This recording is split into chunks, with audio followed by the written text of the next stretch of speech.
صفحہ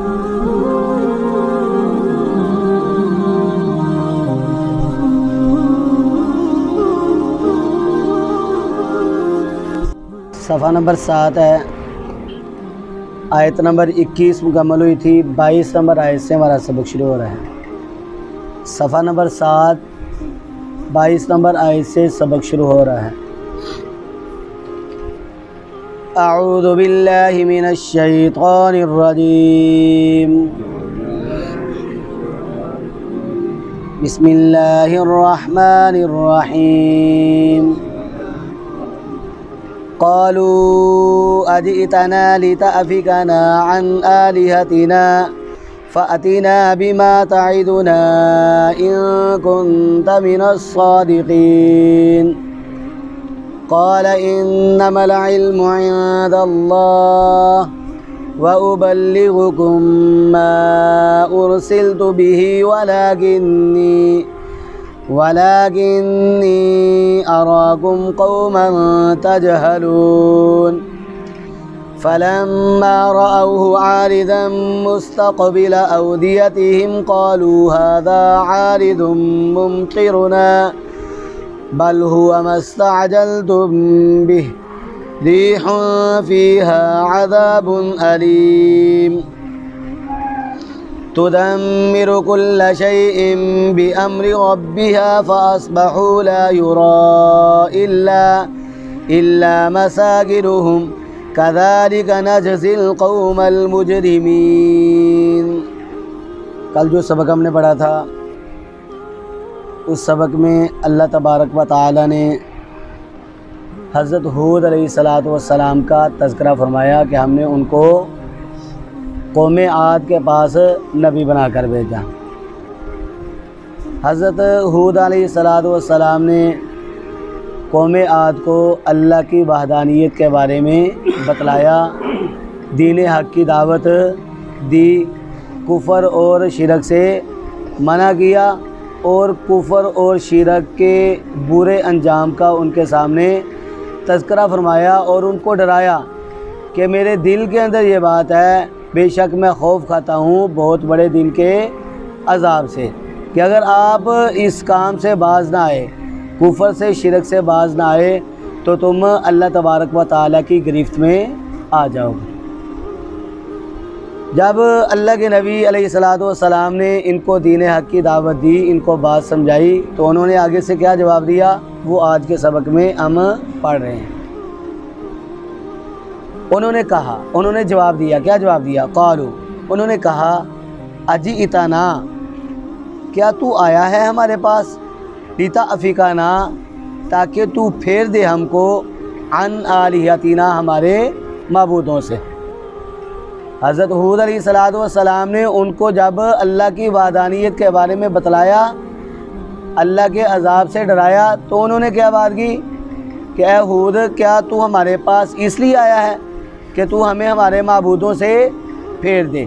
تیرے آنے کا مطلب یہ ہے کہ ہم ایک خدا کو مان لیں اور وہ خدا، سارے خدا جن کی عبادت ہمارے آباء و اجداد کرتے آئے ہیں، ہم ان سب کو چھوڑ دیں؟ یہ کیسے ہم کر سکتے ہیں؟ ہم سے ایسا نہیں ہو سکتا۔ اور سورۃ ہود کے اندر اللہ تبارک و تعالی نے ارشاد فرمایا کہ انہوں نے کیا جواب دیا تھا؟ قالوا یا ہود ما جئتنا ببینۃ وما نحن بتارکی آلہتنا عن قولک وما نحن لک بمؤمنین۔ یعنی یہ لوگ کیا کہنے لگے؟ کہتے ہیں یا ہود، اے ہود، ما جئتنا ببینۃ، آپ ہمارے پاس کوئی واضح دلیل لے کر نہیں آئے ہیں، وما نحن بتارکی آلہتنا عن قولک، اور ہم اپنے معبودوں کو تیری اس بات کی وجہ سے چھوڑنے والے نہیں ہیں، وما نحن لک بمؤمنین، اور ہم تجھ پر ایمان لانے والے بھی نہیں ہیں۔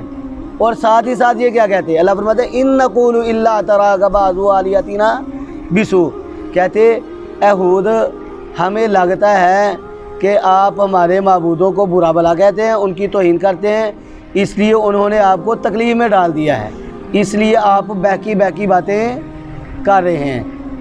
اگر تو آپ اس کام سے باز آ جائیں تو پھر ہمارے معبود جو ہیں وہ تمہیں معاف کر سکتے ہیں، لیکن اگر تو ان باتوں سے باز نہ آیا، اگر آپ خود کو کیا کہتے ہیں سچا کہتے ہیں تو ٹھیک ہے، تم ہمیں اللہ کے عذاب سے ڈراتے ہو نا تو ٹھیک ہے، ہمارے پاس اللہ کا عذاب لے آؤ، ہم اللہ کے عذاب کو دیکھ لیں گے کہ وہ عذاب کیسا عذاب ہے۔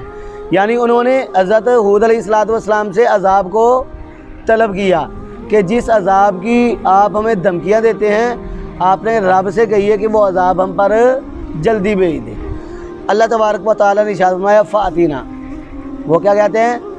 فَأْتِنَا، پس لے آ ہمارے پاس، بما، اس چیز کو، تعیدنا، جس سے تو ہم کو ڈراتا ہے۔ کس سے ڈراتے تھے؟ اللہ کے عذاب سے ڈراتے تھے۔ تو یہ کیا کہتے ہیں کہ جس چیز سے آپ ہمیں ڈراتے ہیں نا، یعنی عذاب سے، تو وہ عذاب ہمارے پاس جلدی لے آؤ۔ ان کنتا، اگر آپ ہیں، من الصادقین، سچوں میں سے، اگر آپ سچے ہیں، اپنے دعوے کو سچا ثابت کرنا چاہتے ہیں، تو پھر ہمارے پاس اس عذاب کو جلدی لے آئیے۔ تو حضرت ہود علیہ السلام نے ان کے جواب میں کیا کہا؟ اس آیت میں اللہ تبارک و تعالیٰ نے ان کا جواب ارشاد فرمایا ہے۔ قال، اس نے کہا، یعنی اللہ کے نبی علیہ السلام نے کہا، حضرت ہود علیہ السلام نے کہا، کیا کہا؟ انما العلم، بے شک علم، عند اللہ، اللہ تعالیٰ کے پاس ہے۔ عذاب کی بات ہو رہی تھی، تو عذاب کا علم کس کے پاس ہے؟ اللہ تبارک و تعالیٰ کے پاس۔ حضرت ہود علیہ السلام سے انہوں نے کہا نا کہ عذاب لے آئیے ہمارے پاس، تو حضرت ہود علیہ السلام نے کیا جواب دیا؟ عذاب کا علم تو میرے رب کے پاس ہے، اللہ تعالیٰ کے پاس ہے، میں اس بات کو نہیں جانتا کہ تم پر عذاب کیسا آئے گا اور کب آئے گا، کیونکہ یہ میرا کام ہی نہیں ہے اور میں اس کی تاریخ سے بھی واقف نہیں ہوں۔ میرا کام کیا ہے؟ میں اپنا کام کر رہا ہوں، میرا رب جو ہے وہ اپنا کام کرے گا، اور میرا کام کیا ہے؟ اپنے کام کا بھی تذکرہ حضرت ہود علیہ السلام نے ان کے سامنے کر دیا کہ میرا کام تو یہ ہے، وَأُبَلِّغُكُمْ، کہ میں پہنچاؤں کم تمہارے پاس، ما، وہ چیز، ارسلتو، جو مجھے پیغام دیا گیا ہے، بھی، جس کا۔ میرا کام تو یہ ہے کہ اللہ تبارک و تعالیٰ کی طرف سے جو حکم مجھے ملا ہے، جو پیغامات مجھے ملے ہیں، وہ تو میں تم تک پہنچا رہا ہوں۔ اللہ کی توحید کے بارے میں نے تمہیں بتلا دیا، اللہ کے نبیوں کی نبوت اور رسالت کے بارے میں بھی تمہیں بتلا دیا، اور قیامت کے بارے میں بھی میں نے تم سے کو آگاہ کر دیا۔ یہی میرا فریضہ تھا جو اللہ تبارک و تعالیٰ نے مجھے منصب عطا کیا، اور میں اپنے منصب کو، اپنی ذمہ داری کو پورا کر رہا ہوں۔ یہ میرا کام ہے جو میں نے آپ کے سامنے رکھ دیا۔ وَلَكِنِّي، لیکن، اراکم، میں دیکھتا ہوں تم کو، قوماً، ایسے لوگ، ایسی قوم، تجہلون، کہ تم نادانی کرتے ہو۔ میں تم کو نادان قوم دیکھتا ہوں کہ تم سارے کے سارے حماقت میں پڑے ہوئے ہو، اور یہ کم حماقت ہے کہ اپنے منہ سے اللہ کا عذاب مانگ رہے ہیں کہ جس عذاب کی تم ہمیں دھمکیاں دیتے ہو وہ عذاب ہمارے اوپر لے ہی آ، اور جلدی لے آ۔ اور پھر اللہ تبارک و تعالیٰ نے ان پر عذاب بھیجا۔ اللہ تبارک و تعالیٰ عذاب کا تذکرہ بنوا رہے ہیں۔ ان پر عذاب کیسا آیا؟ اللہ تبارک و تعالیٰ نے ان پر 3 سال کے لیے قحط مسلط کر دیا۔ جب یہ قحط سالی میں مبتلا ہوئے، 3 سال تک کوئی بارشیں وغیرہ نہیں ہو رہی تھی، سخت قحط سالی کے اندر مبتلا ہوئے، تو انہوں نے کیا کیا؟ اپنا ایک وفد مکہ مکرمہ کی طرف بھیجا۔ اس وقت یہ مکہ آباد نہیں تھا، اور نہ ہی خانہ کعبہ کی عمارت اپنی جگہ پر قائم تھی، کیونکہ جب طوفان نوح آیا تھا تو اس وقت یہ عمارت جو ہے وہ اللہ تبارک و تعالیٰ نے اٹھا لی۔ ہاں، اس کے اثرات باقی تھے۔ اس وقت جب حضرت ہود علیہ السلام کا دور تھا، زمانہ تھا، لوگ وہاں پر جاتے تھے، وہاں پر طواف بھی کرتے تھے اور دعائیں بھی مانگا کرتے تھے۔ تو انہوں نے اپنا ایک وفد بھیجا کہ آپ نے ادھر جانا ہے اور ادھر جا کر دعا مانگنی ہے کہ یا اللہ ہمیں بارش کی ضرورت ہے، ہمیں بارش اور بادل عطا کر دے۔ ایک وفد ادھر بھیج دیا اور خود بتوں کے سامنے جھک گئے۔ بتوں کے سامنے جھک کر کیا کہہ رہے ہیں کہ ہمیں بارش کی ضرورت ہے، ہمیں بارش چاہیے۔ اللہ کی قدرت، اللہ تبارک و تعالیٰ نے بادل کا ایک ٹکڑا ان کے اوپر بھیج دیا۔ انہوں نے جب بادل کے ٹکڑے کو دیکھا تو بہت خوش ہوئے، خوشی سے نعرے بازی کرنے لگے کہ آج تو بارش آ کر ہی رہے گی۔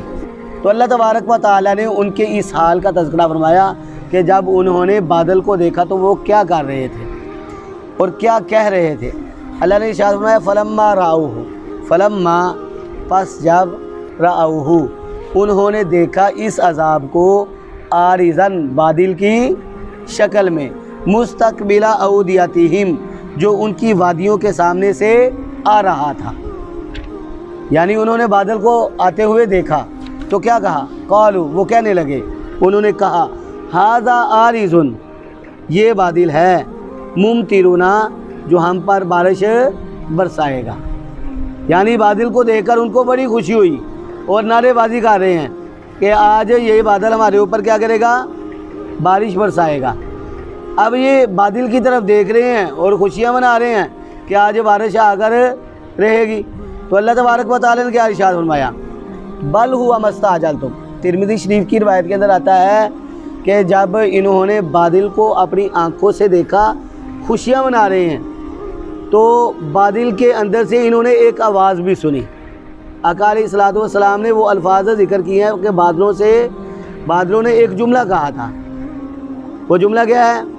خذوا رمادن رمادن، خذوا رمادن رمادن، تم لے لو یہ سیاہی مائل بادل جلا ہوا، لا تبکی من الاحد من آدن جو قوم عاد میں سے کسی کو بھی نہیں چھوڑے گا۔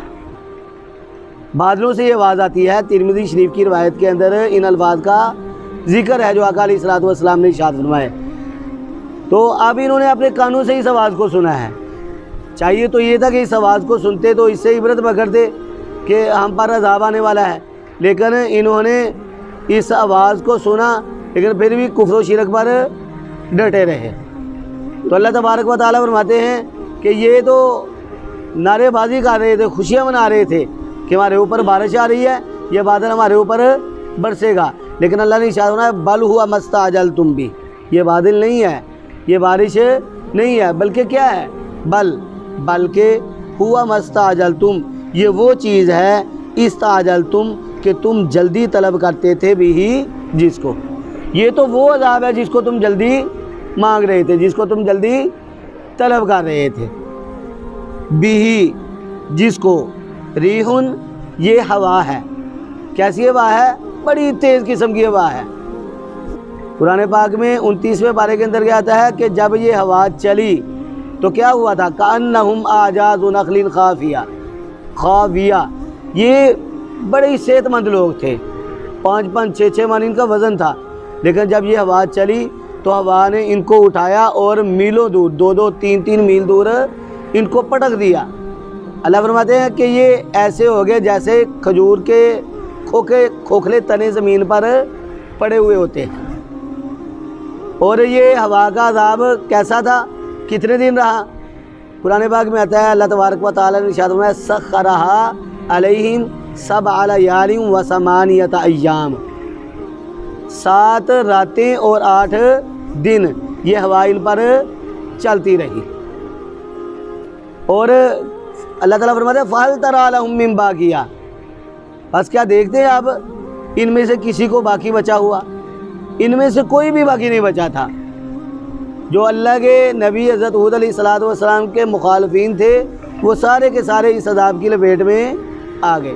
تو اللہ تبارک و تعالیٰ نے ارشاد فرمایا ریحٌ یہ ہوا ہے، فیہا جس میں عذاب علیم دردناک عذاب ہے۔ یہ ایک ایسی ہوا چلی جو اللہ تبارک و تعالیٰ نے دردناک عذاب اس کے اندر رکھا تھا۔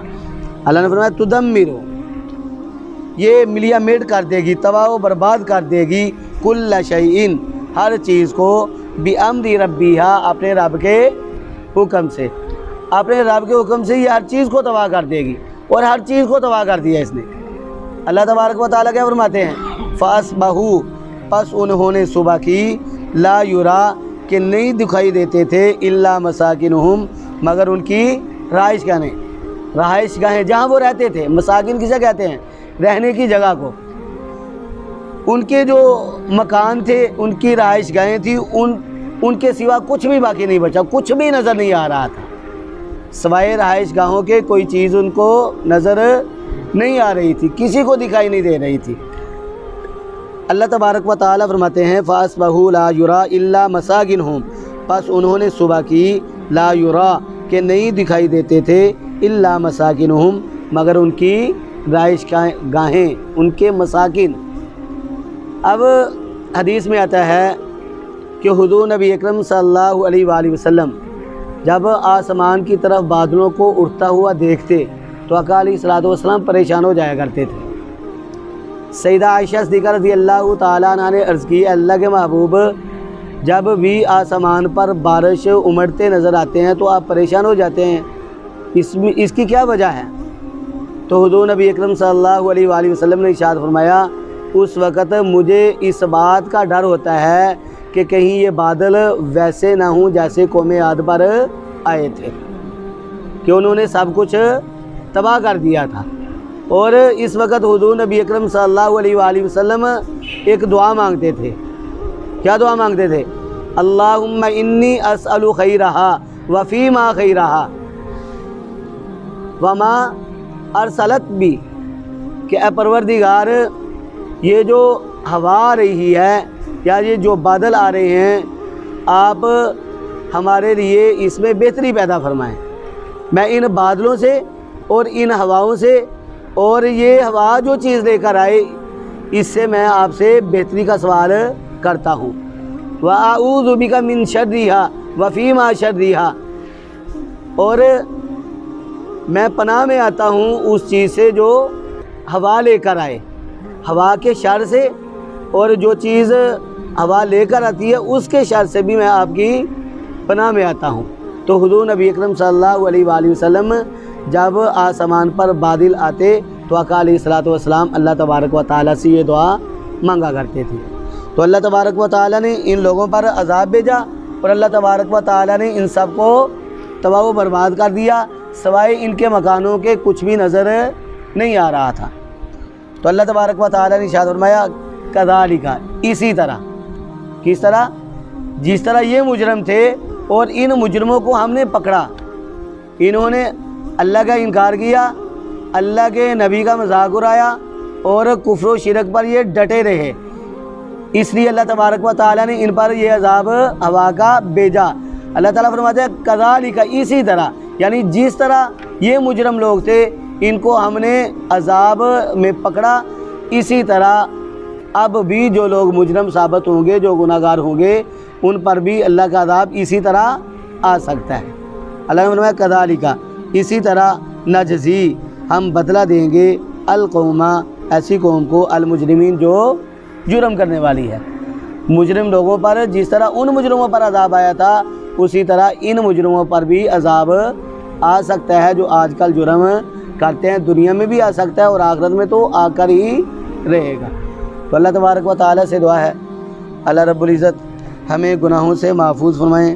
اللہ تبارک و تعالیٰ ہمیں یہ جو عذاب اللہ تبارک و تعالیٰ نے قوموں پر بھیجے، اللہ تبارک و تعالیٰ ایسے عذابوں سے ہمیں محفوظ فرمائیں۔ اللہ تبارک و تعالیٰ اپنے تمام احکامات پر عمل پیرا ہونے والا بنائیں۔ وآخر دعوانا ان الحمد للہ۔